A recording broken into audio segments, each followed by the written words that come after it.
All right, welcome back. Today, we are digging into a fascinating report that makes a pretty bold claim. It says we're not just in some volatile market, we're at a massive structural turning point. So let's just jump right into it. Now, to really get a grip on this analysis, you've got to place yourself at a very specific moment in time. The entire report is framed from the perspective of today, February 27th, 2026. All the data, all the geopolitical stuff, it's all as it stands right now. And this is the central question the report is trying to tackle. I mean, for months, it's been all about AI optimism, right? But now, a whole collection of economic signals and political shifts are forcing a major reevaluation. The report calls this a structural tipping point, and it argues that how we answer this question is going to define the rest of the year. So, what's causing this tipping point? Well, the analysis boils it all down to three powerful, interconnected forces that are basically converging right now to reshape the entire global landscape. Okay, the first force is economic, sure, but it's also deeply psychological. It's all about something called time preference. What's that? In simple terms, it's the value we place on having something now versus later. The report argues that with inflation creeping up, people are losing faith that their money will hold its value tomorrow. This creates what's called a high time preference, basically a rush for immediate security. And we're seeing it in real time, you know? Money is pouring into hard assets like gold, which has already blown past $5,200 an ounce. The message is crystal clear. People want tangible value, and they want it now. The second force is all about timing.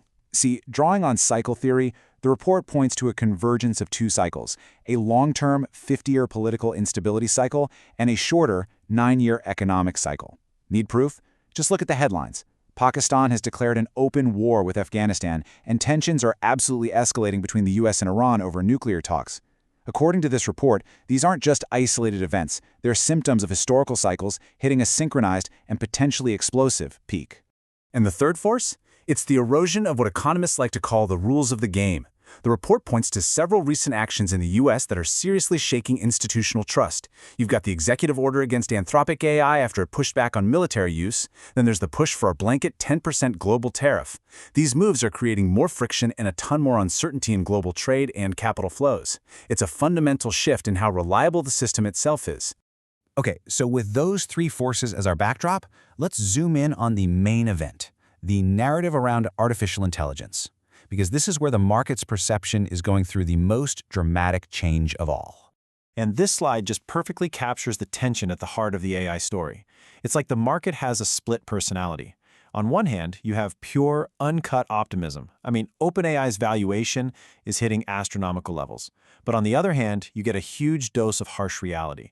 CoreWeave, a company that provides the essential plumbing for AI, saw its stock plummet 15% for one simple reason: it announced it needed to spend more money. The market is finally asking the tough question: what are the massive, relentless costs required to actually run this revolution? And this anxiety is really getting crystallized by a new narrative that's going viral, spelled out by Citrini Research. They're calling it the intelligence crisis. The theory is, well, it's terrifyingly simple. What if AI doesn't just help workers, but it actively devalues human intelligence on a massive scale? This could kick off a deflationary spiral of white-collar job losses and, in a really cruel twist, collapse the demand for the very business software that AI was supposed to be revolutionizing. So, how does all this translate into actual market forecasts for the rest of 2026? This is where the report gets really specific, breaking down the expected impact region by region. Here in the US, the report is predicting a major decoupling. As those AI software names in the NASDAQ faces serious reality check, capital is expected to rotate into the old economy stocks you find in the Dow. We're talking defense, infrastructure, tangible value. The S&P 500, it's likely to be caught in the middle, feeling the pressure from those proposed tariffs. But the real standout is gold. The report sees it continuing a powerful rally, potentially topping $5,800 an ounce as a safe haven. Now, across the Atlantic, the outlook is, well, less optimistic.